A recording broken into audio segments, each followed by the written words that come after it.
Hey, it's Andrea. Today, I freak out about my favorite Star Trek episode ever. John Delancey really commits to his role, and warning, this episode contains math. Stay tuned. Welcome to the TNG Podcast, the number one place in the Alpha Quadrant to geek out about all things Star Trek: The Next Generation. I'm your co-host, Shereese. I'm your co-host, Andrea, and I am so excited.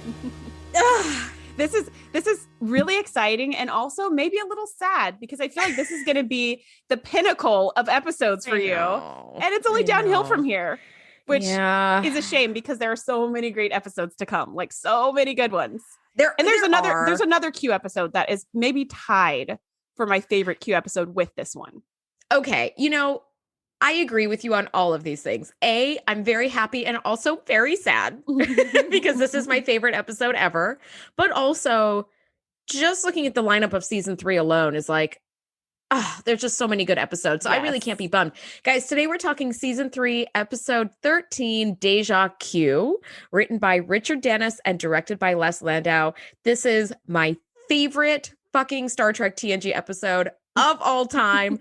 Watching it yesterday, Shereese, I remember all the places I laughed as a kid when I first saw this episode, and I was laughing right on cue. I was like, charming, like the whole time. I was so delighted. Anyway, here's the plot of Deja Q. It's stardate 43539.1.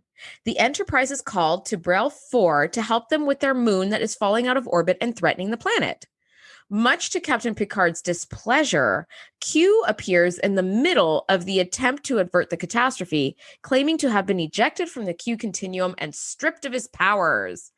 So and good. Not only does he show up claiming that, he shows up butt naked.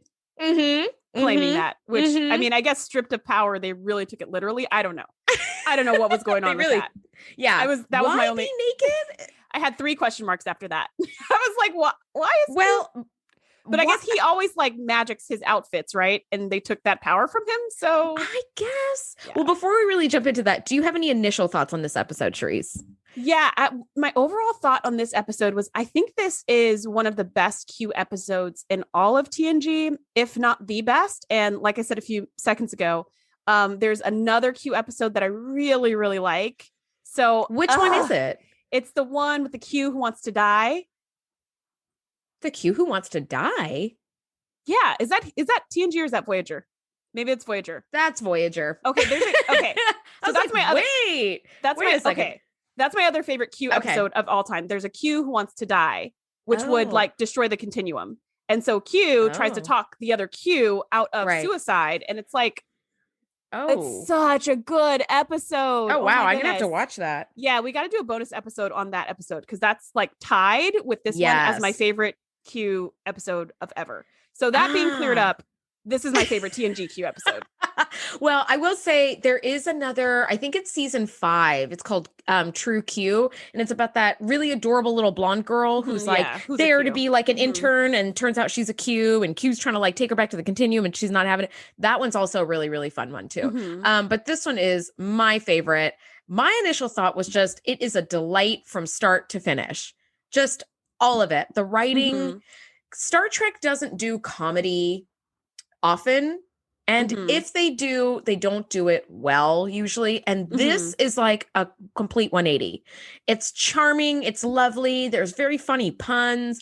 Q is crabby. So he's unleashing his like razor sharp wit. It's just delightful. I love watching it. You know what this reminds me of? I feel like season 3 is like the season of do-overs for all the trash episodes we had to endure in season 1 and 2.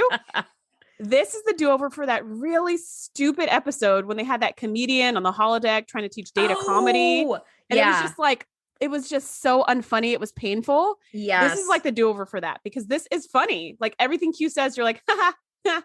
Like everything he says is funny. There's nothing where you're just like, can we just 2x this bad boy? Like there's no moments like that. And Shereese, this one has Guinan, and Guinan like sticking it to Q for losing his powers literally and figuratively. I mean, it is a fucking buffet of delights, this episode. Yes. All right. So starting off, The Enterprise is working with the inhabitants of this planet Braille 4 to avoid having their moon fall out of orbit and cause this planet-wide destruction. I do want to talk about the Brellians, I'm going to call them. Their clothes and their makeup. Oh, so seamless. So good. And then their body language as well. It kind of had this like East Asian overtones with the way that they carried themselves and like held their hands and like kind of bowed as they talked and stuff. And like the makeup was it was like a fishy makeup. I think Star Trek really crushes it on the fishy makeup, like with the spots and kind of the little whiskers were kind of like not koi like fish, carp. What are those fish? Yeah, carp. Catfish. Yeah. Like the makeup was so good. The only challenge with the makeup is that because they made the mouth look like a fish mouth, the actors couldn't actually move their mouths. They couldn't articulate their lips. And so I'm pretty sure everything they said was dubbed over, because you can't make like a P sound if you can't close your lips. So I was like, yeah, the words they're saying doesn't totally match with like the motions their lips are trying to make, but like, I don't think they can actually talk in these costumes. However, worth it. Totally worth it, because the costumes look so good. The costumes were killer. Just all of the like folding of the fabric and all of that, like the pleats and everything. Oh, so killer. The set behind them and the science station that was all green. And it totally reminded me of the Matrix, because it had these like green kind of strings of code or lights or who knows what. It looked awesome. It was amazing. I love it. Okay, so I had this like complete nerd spiral. Listeners, a warning. I got out paper and pencil and calculators and I did some math, okay? Because this is a math warning. That's going to have to be our stinger from now on. It's like math warning. It'll be a red alert. So, all right.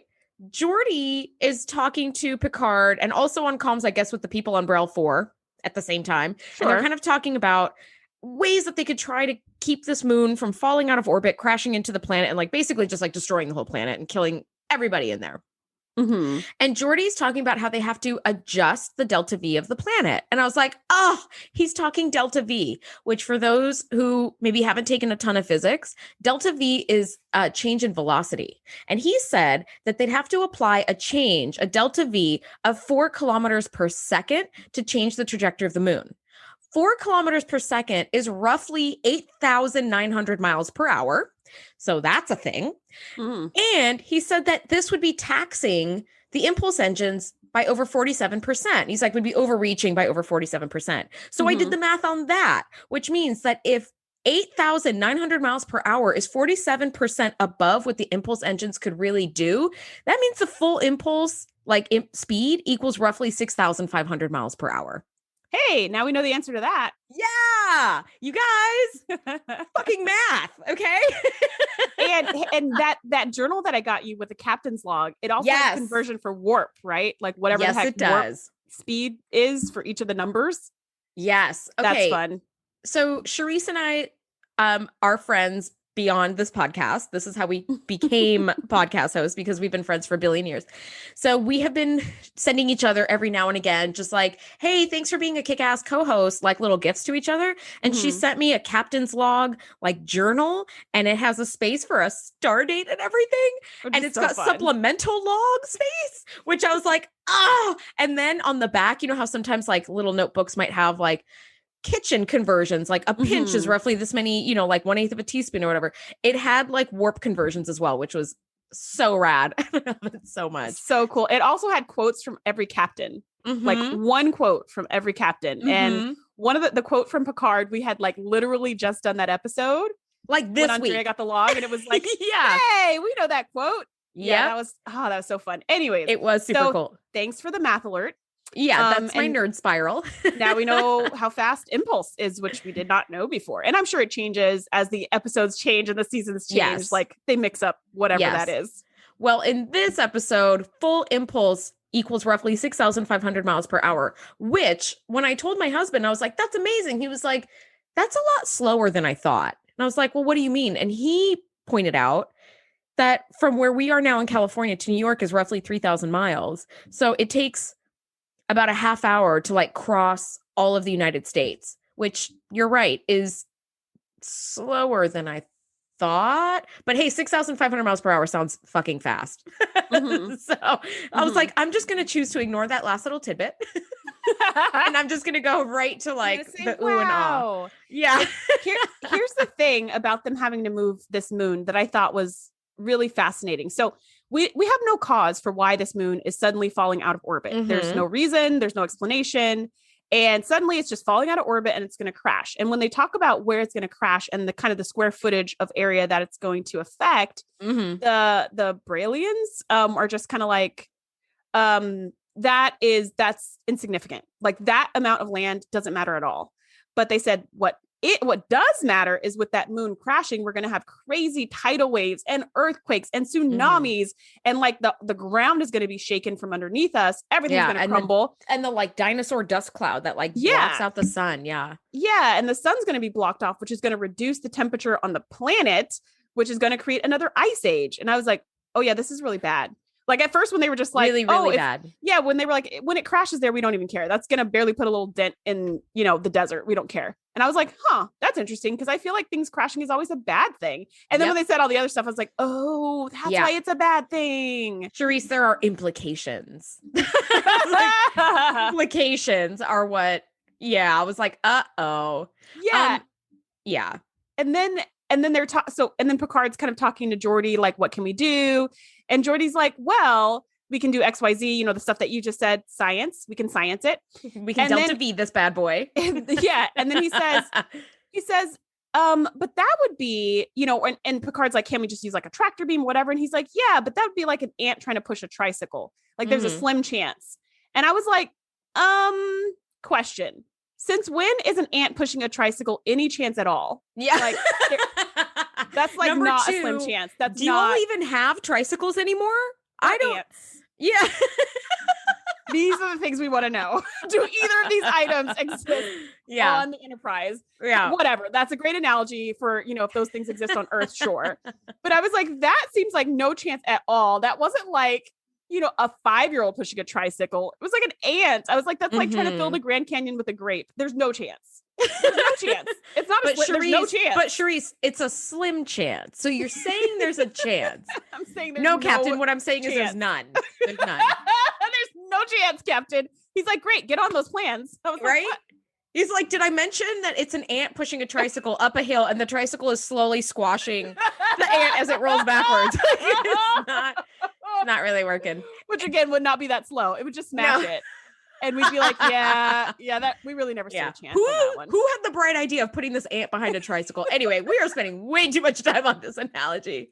So much editing to be done on this episode. Okay, but as they're attempting, they've got this first attempt underway to move the moon. We start hearing this very piercing sound, and it gets louder and louder and more piercing every second. And then all of a sudden, whammo, Q appears floating in midair and completely naked. Why is he naked? I don't know, but I do have a behind the scenes. The production crew gave John Delancey, who plays Q, to perfection, like a little cover-uppy, G-stringy kind of thing. And he was supposed to be kind of like lying on this like plank of wood that was blocked by Picard, because we see Picard from behind. But John Delancey is Juilliard trained and wasn't having it. So he shot that in front of that whole crew completely naked. No, you're kidding me. Completely naked. That was so unnecessary. We didn't see his lower half. Man. We didn't even see his feet. We just saw like his back and his poor chest. Patrick Stewart just got a face full of Q. Let me tell you, Patrick Stewart, everyone on the bridge and everyone in the crew that was actually filming the episode was like, buddy. I was like, I'll be holding the turbo lift doors closed. I don't need to see that. I'll be on the other side. It's okay. So as it turns out, he didn't really tell anyone he was going to do it. So he just showed up in his bathrobe on set and then dropped the robe. And some of the writers were saying like it caused quite a stir behind the scenes when they were ready to shoot. So John Delancey, props to you for not having any hangups. I wouldn't have anything to do with that. Yeah. I'd be like, can I get more covers up? Yeah. Seriously. Like, but he just went out there and did the damn thing for no reason whatsoever. But anyway, there you have it. He didn't know what the in shot was going to look like. He didn't know that was totally unnecessary. Completely unnecessary. But so Q appears and then drops to the ground and then goes red alert. And you're like, oh, it's a Q episode. Yes. And then the next thing we see, Picard and company, are like kind of pacing around Q, and Q has had time to put on a green and gray jumpsuit.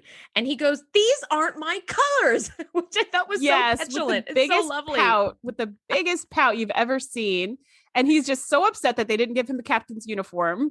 Yep. Forgetting that he's not a captain or part of Starfleet at all. None of that matters to him. Yeah. But that outfit they gave him, that's like, I guess, our picture of, Starship casual, which we rarely see because everyone's on duty all the time. So we usually just see them in the typical uniforms.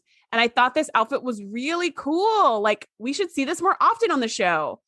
Yes. It just seemed like civilian downtime clothing. It seemed perfect. It fit. Yeah. There was nothing weird about it. It wasn't a big oversized sweater that they used to put Wesley in all the time. Oh, poor Wesley just in the like, sweaters. Those like Goodwill sweater finds that he was always wearing. And you're like, do they have a problem with like fitting in the 24th century? Yeah, because their uniforms are so skin tight, right? Yes. But it's not like that. Like, there's nothing about it that's weird or off. It does look futuristic, but it looks cool. And it looks very fashionable, even though you're talking about future fashions that don't exist. So, kudos to the design staff for everything. Yes. Well, and I got to tell you, when you have men in one-piece jumpsuits, there tends to be a problem with fitting the groin. It ends up being too tight, and then you can see everything. This was not a problem. Like, they did the fittings and the tailoring to perfection. Like, there wasn't any awkward, like, oh dear God, why am I seeing everything like through your clothes? It was perfect. So Q claims to have been stripped by all of his powers and ejected from the Q continuum as like a punishment for spreading chaos among the galaxies. And I love that Q is like just a Loki. He is such a like mischievous, omnipotent thing, but he never creates like, he doesn't go around like killing. He's Loki. He's just like mischievous and gets under everybody's skin. And Q says in the fraction of a second that he was given to like think about where he wanted to be dropped off, because they're like, we're going to just drop you off somewhere, he chose to be made into a mortal human and be dropped off aboard the Enterprise. And he says that Picard is, quote, the closest thing I have to, you are the closest thing I have to a friend, Jean-Luc.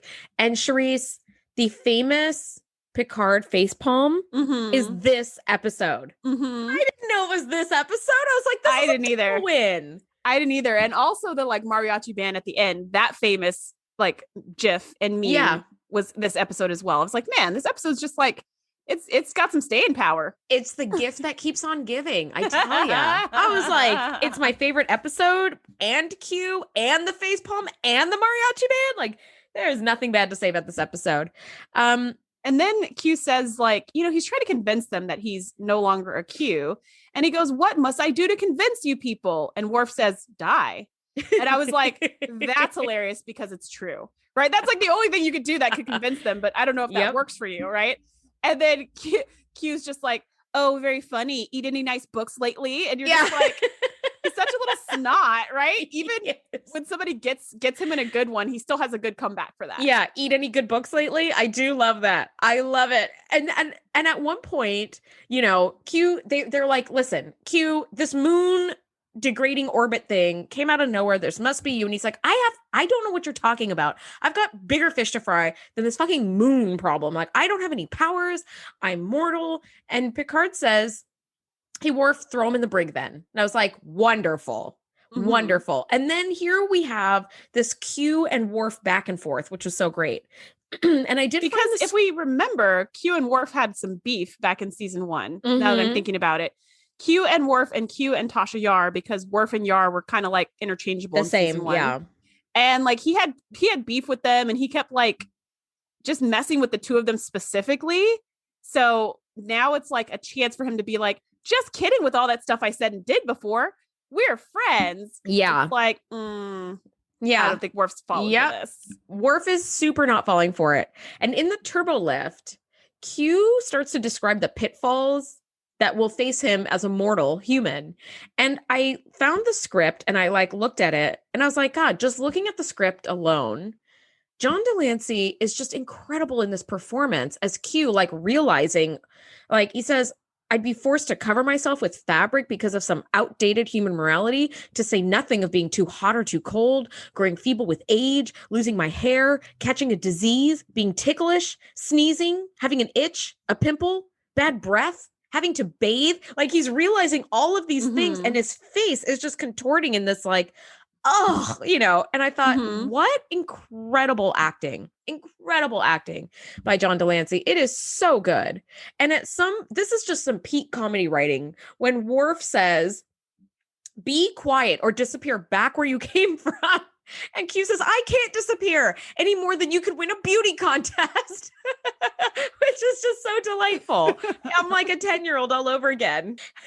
And I think I think it was before this, or maybe it was after it. I don't remember exactly the order, but where he was trying to convince Worf that they're like buddies, right? And he's like, Klingon, I should have been a Klingon. I kind of like a Klingon. I'm really a Klingon on the inside, right? He said all this stuff and then he's just like, oh, it was right before this. And then he's just like, never mind. I hate Klingons. Klingons are stupid. Yeah. And you're just like, oh gosh, like he couldn't even maintain that ruse. No, he couldn't. And when Worf puts him in his place, Q says, please don't feel compelled now to tell me the story of the boy who cried Worf. Which is fantastic. I laughed as a kid and I laughed yesterday while I watched it again. And I thought it was great. And I love that the worst insult that Q could level at Worf is Romulan. It's like, well, he has a good understanding of like geopolitical. Yeah. Yeah, because Worf does pause and then keep walking. Like, I'm not even going to respond to that. And then Q is like, should have been a Romulan. Yes. I love how much he's like regretting and second guessing himself already. And it's only been like a minute into his stay. Okay. So meanwhile, the Enterprise is trying to like sort out what's going on with this moon. And suddenly the ship is washed in this white light. And it seems like they're being probed. And the white light ends up like concentrating on Q, who appears to be like either asleep or unconscious in the brig. Seems like probably asleep. And it focuses on him. And then it's like, bum, bum, bum, so now we know something else is happening. And then Picard comes to visit Q and he's like, look, I don't know what your game is, but we've got like millions of lives that we're trying to save here. So be mortal or pretend to be mortal or whatever the fuck, like get on with your game because we've got like bigger things to do. And Q's like, I have infinite knowledge of the universe. I could help you. And Picard really can't afford to not take that advantage. What would you do in that situation? I would have done exactly what Picard did. Like, I think in that situation where the moon's about to crash, like very shortly, and all these people are going to die, I would also believe that Q is faking because he is a trickster and he always lies. So I would think he was faking. I would also want him to kind of come clean. But even if he's not faking, I agree that Picard couldn't afford to ignore his knowledge and that could be of some help. And I also agreed with later on, him and Riker were kind of talking about like, we're just going to drop him off at the nearest star base and keep it moving. And I also agreed with that. I was like, yep, get his help for this situation. Once the situation's under control, find the nearest star base and say, have a good life. Yeah. And then get him out of there. Absolutely. Absolutely. No, what about you? I'm so with you on that. I think I would do exactly the same where it's like, look, I can't afford to keep you in the brig. On the chance that like you are just messing with us. Like if you're going to mess with us, you're an omnipotent being. You can mess with us whether I want you to or allow you to or not. But if you're really offering to help, then come and help because we don't really have a lot of choices. We're down to an ant pushing a fucking tricycle up a hill. Okay. So we're down to not a slim chance, but no chance. No chance. And I do like that Picard assigns Commander Data to keep watch over Q because this further, at least for me, reinforces that Data is the perfect neutral listener that appeals to like many an outsider. It's kind of like the defector all over again. It is. And that's because Data has no hangups. Like he doesn't have these prejudices. He doesn't have bad blood. Even people who we'll see in a future episode, even people who treat Data like crap, and we've seen in past episodes, he's just kind of like, okay, like it doesn't faze him because he doesn't have emotions. So he can't be offended or upset or irritated or all these things. So he's a really good go-between because he doesn't have any of that baggage. And this was really fun for me to watch because I was like, oh, wow, Data is teaching Q about humanity. And Data says this great line where he says, it's ironic that you've achieved in disgrace what I've always aspired to be, right? That Q has been like taken down a peg and turned into a human. And all Data's ever wanted to be was human. Yeah. And then for the rest of the episode, Q tries to convince Data that being a human sucks. And Data's not falling for it, right? He's like, he still wants that because he says, I have all the curiosity of a human. I have that need to explore, but I don't have any of the emotions, like the satisfaction you get from exploring. Yes. And I had never thought of that before, as big of a Data fan as I am. And I was just like, oh, that sucks. Like, it was a little heartbreaking, right? Yeah. It's like an itch you can never scratch. That really sucks. Yeah. That made me sad for Data. But then also it reminded me to not be sad for him because he can't feel the emotion of sadness, but I felt sorry for him. I was like, oh, well, Data ends up taking Q to main engineering, and Data and Geordi are working on a solution to move the moon's trajectory. And Q is being very like, why do I even have to do this work? Which reminds me so much of my students. But I thought that there was this very interesting explanation as to why the moon is suddenly falling out of orbit. And he says that it's obviously some celestial body passing too close to the moon at a right angle, probably a black hole or something. And I was like, ooh, this is kind of a neat, like, ooh, now we have an understanding a little bit better as to like why this is suddenly happening. But of course, now it could maybe not be Q. If it was some, with this explanation, you're like, oh, that actually could maybe be a thing, right? It's not just Q messing around. Yes, because without a prior explanation, it's like a moon all of a sudden starts falling out of orbit and it's got like 2 cycles before it crashes into the planet. No, like that's a Q thing. But yeah, this is like, oh, okay, now we've got something else going on. And while they're figuring this out, Q hurts his back. He suffers his first ever like back spasm. And Dr. Crusher comes to his aid, and her bedside manner leaves much to be desired. Granted, it's Q, and that's exactly like why. And she doesn't believe him either. She's just like, oh, back pain, huh? Like, doesn't believe him either. And she's like, huh, if I didn't see it in this tricorder, I would not believe it. If I did not see it with my own eyes, I would not believe it. So pretty much everyone is giving him the side eye, except for Data.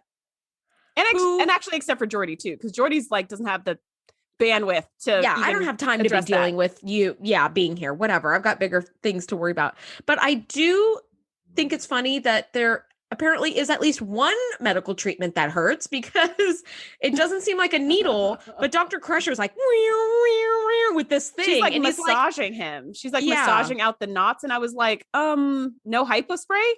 Don't you have a hypospray that just relaxes the muscles so they stop spasming? Why would you need to do this? We can take a leave. But whatever. But like, we can do it now. Him. And you could have taken, an aspirin back when this was filmed in 1990. Yeah. So I was like, what? But then I thought to myself, why, of course there's a hypospray. But she's going to choose manual therapy because it's Q. Because it's Q, right? Well, then Q's like, ow, I think. And it turns out he's hungry. So they head to 10 forward. Well, before that, he does offer some help to Geordi about how to move the moon. Because they're like, what do you know? How can you help us? And he goes, well, the answer is obvious. You just need to change the gravitational constant of the universe. Of course. And Geordi's like, what? And he's like, I said, change the gravitational constant of the universe. And he's like, and how do you propose we do that? And Q's like, I don't know. You just do it. Because as a Q, you just do it. And then I love, and Geordi kind of storms off in a huff because he's like, this is ridiculous. And I actually can run some calculations on whatever I'm going to do. And Data so calmly just explains to him, well, I think what Geordi's trying to say, Q, is that doing that is beyond our capabilities. And I just love that, how he described it. Like, changing the gravitational constant of the universe is beyond our capabilities. And Q's like, that's unfortunate. Then I don't know what you're going to do. And you're like, not that helpful. Not as helpful as we thought you'd be, Q. Luckily, Geordi's like, I can extend a warp-like bubble, like a subspace bubble around the moon, and then we can kind of change like its mass. The gravitational constant of the moon. Yeah. Yes. So and then Q's like, you're welcome. Yes. I'm going to 10 forward if anybody needs me. Yeah. Leaving poor Jordy to have to figure this out. So which he was doing anyways. So yeah, that's very true. Jordy's Where's like, Wesley? Are you still here? Yeah. Where is Wesley? He's not in this at all. He's probably at like Six Flags that day or something. Who knows? Anyway, so Data ends up telling Q that he's like, I don't know what I'm hungry for. So Data's like, I've seen people make choices with their food that like can impact them psychologically. For instance, when Counselor Troy is feeling stressed, like she'll eat chocolate, like a chocolate sundae. And I do love that Q's like, I'll have 10 chocolate sundaes. And Data's like, wow, I've never seen anybody eat 10 chocolate sundaes. To which Q replies, I'm having a really bad day. I thought, can't we all relate to that? Yes. Like, so hard. Yes. And I had a chocolate sundae yesterday and it was delicious. Did you? I did. And now I'm realizing why I even wanted a chocolate sundae was because of this episode. Because I think the last time I had a chocolate sundae was like 3 years ago. So can I say, I don't think I've ever had a chocolate sundae in my life. Well, you don't like chocolate ice cream, so yeah, chocolate ice cream isn't really my thing. Really make a whole lot of sense for you to have one. Can I get like a vanilla sundae, like a strawberry sundae? I don't know. Whatever. Absolutely can. Yeah, they come in all the flavors. So when he asked for 10, the like bartender waitress person is like 10, and then she goes and gets the 10, and I was like, you have the right to say no. I'll give you one, and after you finish that, I'll give you one more, and we keep going. You don't have to actually get him 10. But they did. This is food service 101, especially with alcohol. If somebody goes in and orders 5 shots of something, you're like, let me get you 2. And if you finish those 2 and you still seem okay, I'll get you 1 more. And then that's it. I'm not going to get you 5. Yeah. This is what should have happened, I think, because clearly Q has no self-control. None. But he orders 10 and they actually look really beautiful when they show up. They really do.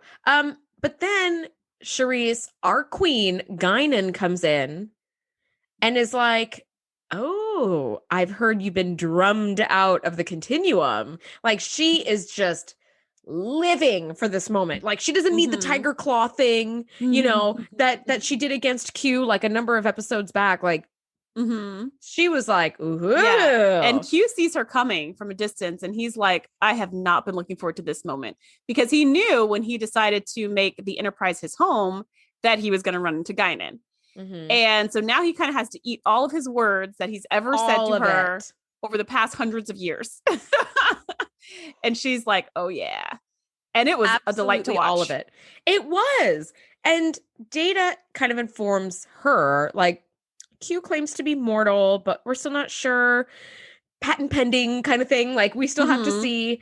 And she gets this crazy fucking looking fork that I want to know, like, who made that? Was there some designer in like Sweden making hyper futuristic forks somewhere? It does feel a little IKEA. It does. It feels very 90s IKEA, where everything was like ultra modern. She stabs him in the hand and she's like, seems mortal enough to me, when he like cries out in pain. And I love that she is there to witness that ball of light comes back into the Enterprise and focuses on Q, and he like can't shake this.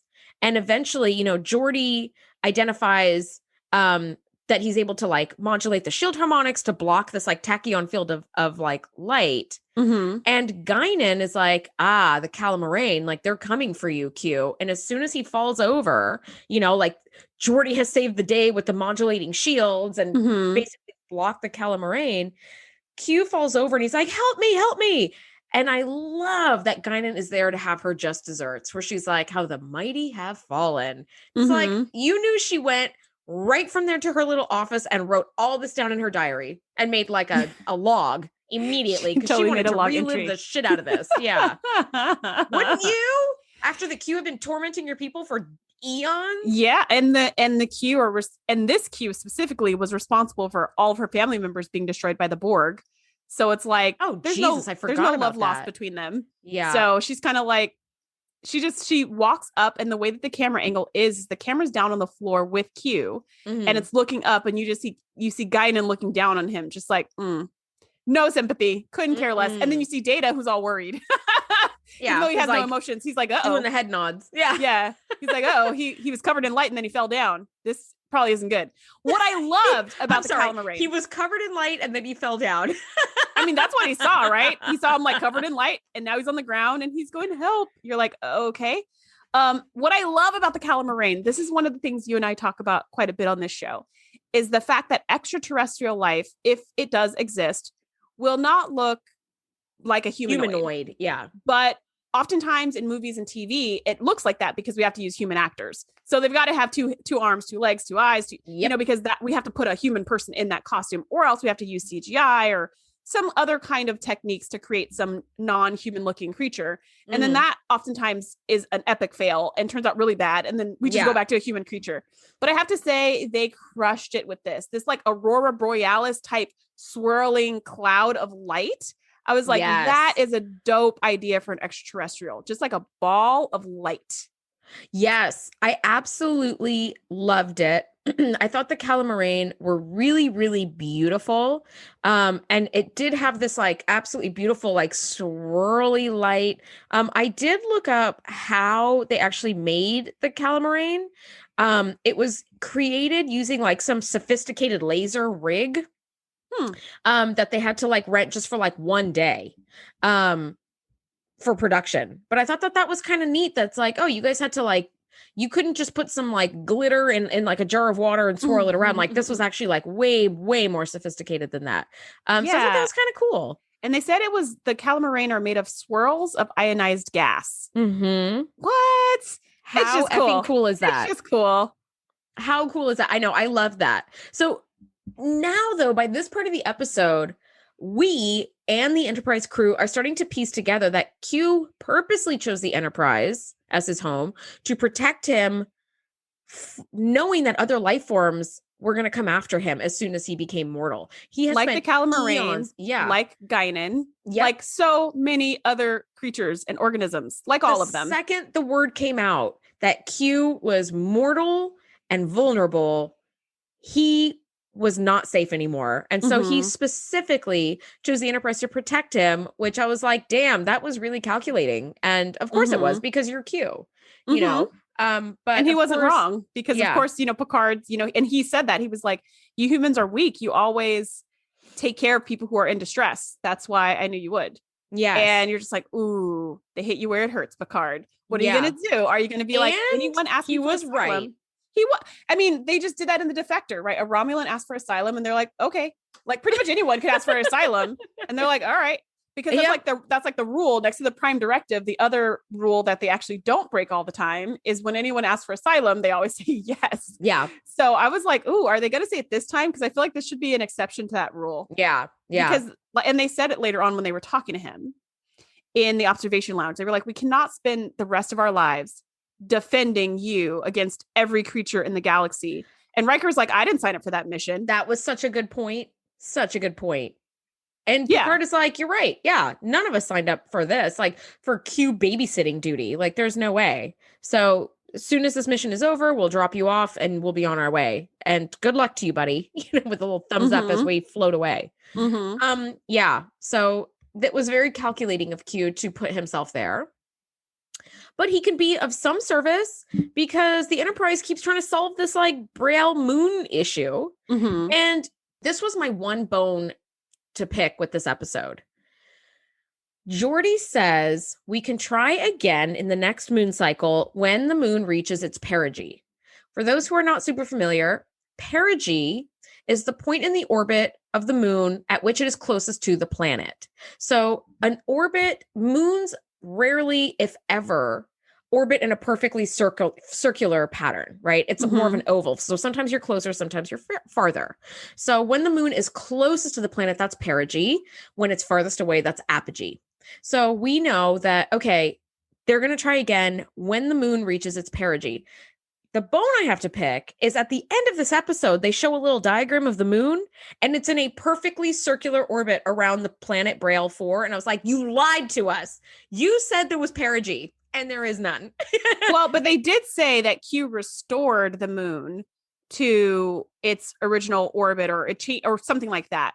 So maybe it did have some kind of circular motion originally before the black hole passed and knocked it out. And then it started doing this wonky shape, right? Because the reason why, like, I don't know why they waited till it's perigee, because that's kind of like the worst idea, because now it's closer to the planet instead of crash. Yeah, what you guys really want to wait for is apogee. Yeah, wait till it's farthest away and then push it. And then push it with the so maybe that was the mistake. But like the fact that the black hole knocked it off of its normal orbit, to me makes sense that now it's going in this wonky like oval that's not even like a symmetrical oval, right? It's this wonky shape because it's coming closer and closer and closer to the planet. So it's not like, do you know what I mean? But even more of a reason for them to push it when it's really far away, because it would be further and further and further away. Perigee is, as well. Don't wait until like the creme brulee is right in front of my face to fire that sugar. Okay. Wait until it's like way far away, because I don't want to catch on fire. That's all I'm saying. So creme brulees and moons. Let's wait till apogee. Same thing. Yep. All right. Well, so Q joins the engineering team and he's trying to engage the tractor beam to alter the moon's orbit. And man, is he being a stick in the mud. He's like, all right, people, this is what we're going to do. And he comes in clapping. And Geordi's like, Q, get at the controls or get the hell out of here. And I was like, yes, this is finally like the strength that Geordi needs. And I love it. I love seeing Geordi like this. Yes. I love seeing Geordi like this, because he's such a nice guy that you never see him really take charge in a harsh way, which is awesome. Actually, that's not his style. He's not like he's not a Riker, right? He doesn't come in like, all right, people. Which I think Riker's lovely as well, but he doesn't come in strong. He always comes in kind of like, I'm in charge. People listen to me. People respect me. This is what we're doing.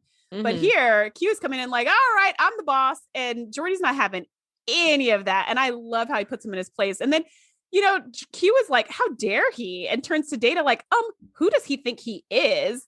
And I love how Data's just like, he thinks he's in command here. And he's right.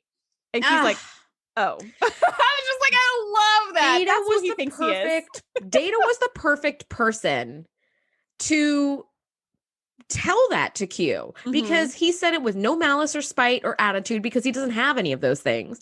He just stated the facts, and I am a fact-based person, and I was like, facts. Like, I was snapping. I was so happy that somebody was like, listen, Q, you're not the big shit here.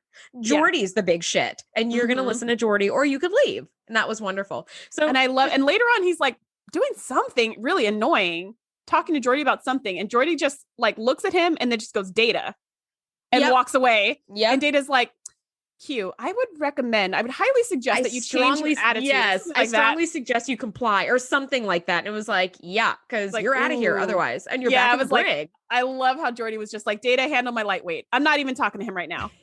I need you to take care of this. I'm trying to stop this moon from crashing. Geordi didn't have the time to deal with it, because he waited till fucking perigee to try to move this moon. If he would have waited till apogee, there would have been plenty of time. But That's whatever. Fair. I digress. I digress. Much like the moon's orbit, I am digressing. Okay. This is why we have a podcast, because I am so nerdy. I digress like the moon. All right. So, I really need to be in like stellar cartography. That's my field right there. Anyway. All right. So they have to lower the shields for some unknown reason Which makes no sense. I was so like, again, okay. No, I wish that the writers, no, you don't. I wish the writers would just iron out the kinks in the shield issues. That's what I wish they would do. Just sit down, have yourself a little meeting, and figure out what the fucking rules are, because the shields are up, but you can beam through. But then later you're like, we can't beam through because the shields are up. Wait, beam him up. Like, wait a minute. What? And then now you have to lower shields to try to have never needed to lower shields to use a tractor beam. Those two things have nothing to do with one another. They're mutually exclusive. So whatever. Anyway, I did write that in my notes. I was like, what? Well, okay, it allows the Calamarain to get in. So we're like, all right, we're going to lower our shields and hope Q doesn't die, I guess. Most importantly, let's take care of this moon.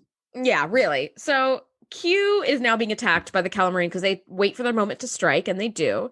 And he's being lifted up by the Calamarain, which I didn't know light could lift you. Where were they trying to take him? Because I think they were going to beam him through something, because Data snatched him before he could like keep going. I don't know, because they can go through the bulkhead. They can go through. So maybe, I don't know. Maybe if they wrap him in their light. Yeah, and they had wrapped him in their light. So I don't know. But it doesn't really matter, because their end goal was to kill him. So whether they left him or took him, whether they just squeezed the life out of him there in engineering. Yeah. Well, they had many zap him flavors, but maybe they wanted to torture him first. I really don't know what they were thinking. Probably. But I was thinking, because the way they kept hitting the ship, like how the Calamari were hitting the ship. I was like, are they going to crash the ship just to kill Q? Because that sucks. That sucks. But again, this is a completely different alien race. They may not have the same like value of life that Starfleet or it may be does. worth it just to get Q. It might be. But yeah, so Data jumps in to save Q, basically costing himself some major health points. And, you know, they're trying to like get Q back to, not Q, they're trying to get Data back together, you know, in sickbay. And Q really realizes that he would not have done the same for Data. And Captain Picard is like, really. I don't have time for your like self-aggrandizing and like self-pitying bullshit. Like, again, millions of lives at stake. Take your pity party somewhere else. And this is a real turning point for Q, because the more he learns about humanity, he realizes that he is not remotely cut out for it at all. And as this sort of last gesture, he tells Data, who at this point like is awake, but he still can't speak yet because they haven't got that all sorted out, that he's like, you're a better human than I will ever be. And I was like, that's kind of a nice thing to say. You didn't have to say that. I mean, it's definitely self-pitying, but you know, he gave Data little points. And that's really satisfying to see Q change, even though he changed like in a microscopic, you know, 3 centimeters to the left sort of a way. It's really nice to see that change, because the whole time since we've seen Q from the first episode of all of TNG, he's always thought he was better than humans, and he knew better than them and acted better than them. And they were so beneath him. And when he picked them, like one of the things he said, aside from saying he should have been a Klingon, he should have been a Romulan, was he should have been some kind of like worm or bug or something like that. That would have been better. And now he's realizing like, oh, humanity is a lot more than I thought. It's more complicated. There's more needs. There's more challenges. There's this whole interpersonal self-sacrifice thing that I'm not familiar with. And I'm totally not cut out for this. So that was really satisfying to see him be humbled, even if only 1 degree of humility had entered into his being. Absolutely. This is a little bit like that ant and the tricycle thing, where it's like, it's nothing, but it's something for Q. It's a big, big leap for Q. It would have been nothing for anybody else, but I think it is satisfying to see that little change. And before we know it, Q has taken a shuttle and decides to leave the Enterprise and basically surrender himself to the Calamari to save the Enterprise and to prevent himself from dying of boredom and disappointment. And the Enterprise tries to get the shuttlecraft back by extending shields and tractor beams and beaming them out. I actually really loved that. A couple of things I loved about this.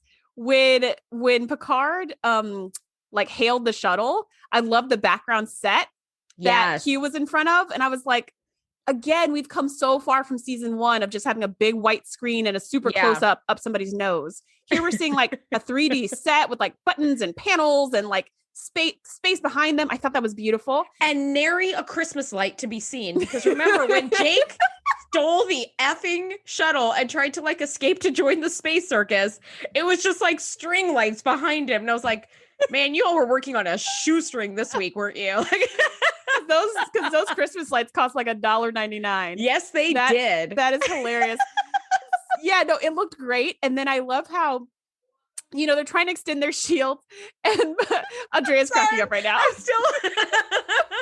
Yes, thank you. Anyway, that was delightful. You know, that was in somebody's garage, and they were just like, they're like, I guess I could bring these in. I mean, my wife's been trying to get rid of them. Yep, it's the middle of June. You got a box of Christmas lights. Let's donate them to the cause. So we've come so far from that. And as Picard is like, you know what? Transport the shuttle back into the cargo bay or into the shuttle bay. He's like, this goes against my better judgment, but you know what? It's a perfectly good shuttle. And I just thought that was really hilarious. And you don't really see Picard cracking jokes ever. So that was nice too. I think it was definitely him like covering for, you know, because Riker gave him like that kind of churlish little like, trying to save Q kind of look. And I love that was Picard's way of sort of covering himself. He's like, well, we don't need to lose the shuttle. You know, it's a good shuttle. That was pretty perfect. So here's a first in all of Star Trek. We see another Q. And it's the first time we see another Q in Star Trek at all. And the other Q, I'm just going to call him Q2, tells our Q that he would be content to let him meet his end with the Calamari, except for this teeny little selfless act of sacrificing himself to save the Enterprise at the end.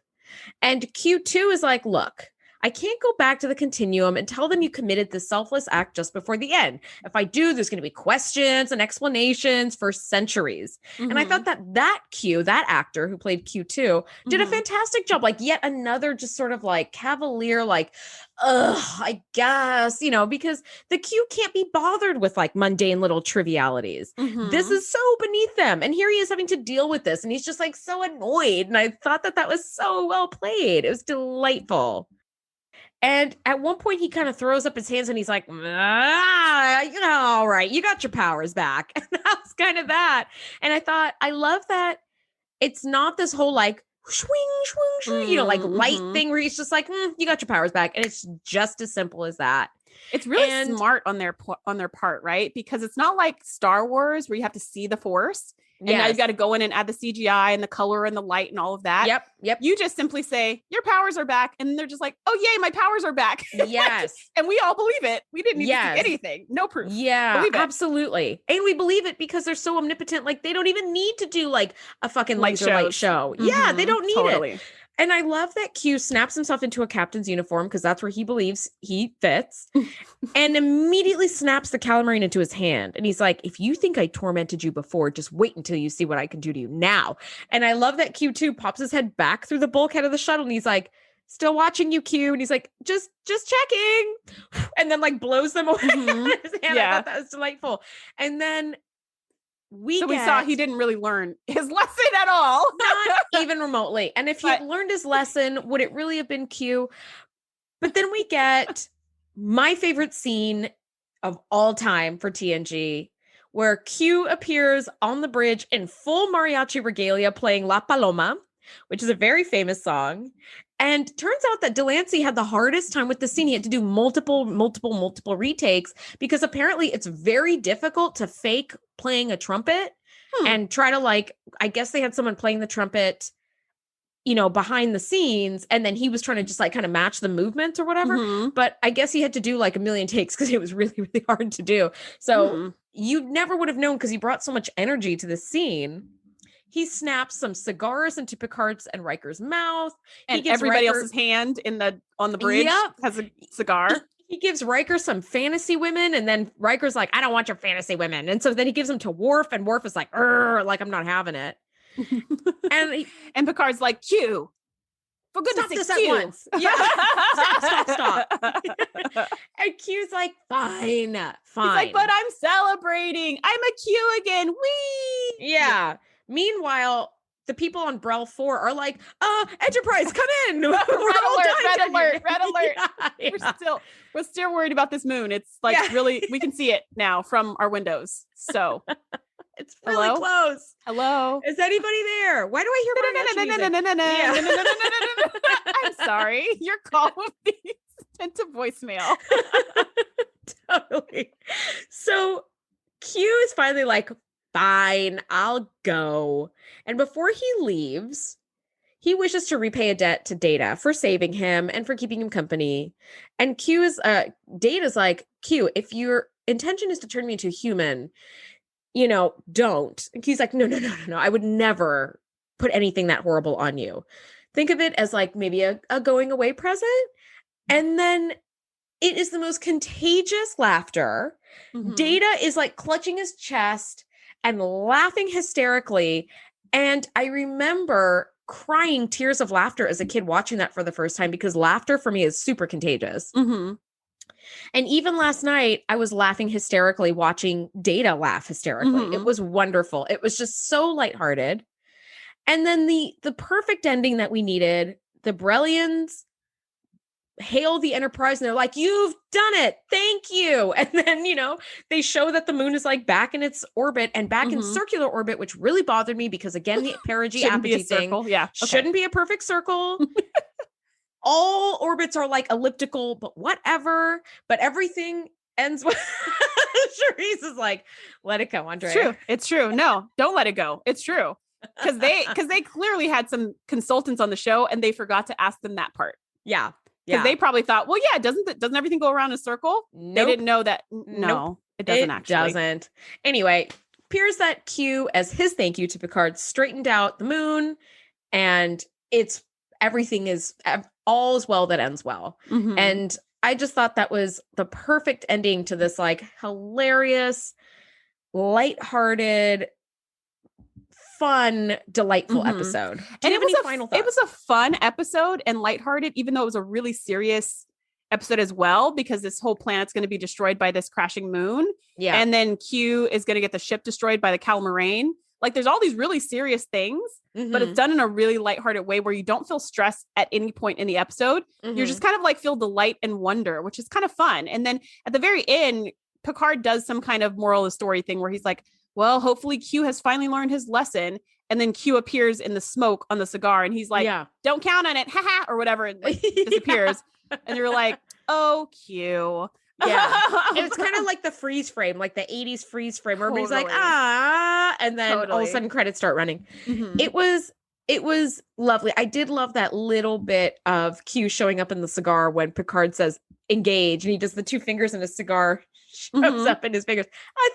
Just really lovely, fun moments. Do you have any final thoughts before we wrap this up? Yeah, this was a great episode. It was really fun. And I have zero complaints about it. Same. Super fun. So nice to continue seeing a seamless like A plot and B plot. Like I said, Star Trek doesn't often do comedy, and for good reason, because it doesn't do it well normally. But this was a wonderful exception. So memorable. And now it all is downhill from here for me. Yeah, much like the lunar issue, I'm going to just start degrading slowly. Honestly, there are so many fantastic episodes in season 3. We've got The Offspring coming up, people. We've got yesterday's Enterprise. Yes. We've got Best of Both Worlds. Worlds. Yeah. Like, oh my gosh. Not to even mention season 4, season 5. I mean, it keeps getting better. This is my favorite, hands down. And I know that might raise some eyebrows because the sort of like well-known favorite TNG episode across the board is The Inner Light, which I do really, really like that episode a lot. But it's a good episode. Q is just my favorite character. And this is like the best of Q. Totally getting his comeuppance, and it's delightful. And I love it. So I have so much fun with it. Yeah. And The Inner Light, while a beautiful episode, it's not about the cast and crew. It's not about the crew of the Enterprise at all. No. Well, that's not for a few seasons, but next week, we are talking season 3, episode 14, A Matter of Perspective. I've enjoyed this tremendously, Shereese. Thank you so much for nerding out with me. Yeah, this was super fun. So let's do this all again next week. Deal. Bye, everybody. Bye. Thanks for geeking out with us. Be sure to join the crew at thetngpodcast.com to be the first to know when we do our live shows or host events exclusively for our members. We'll see you next time.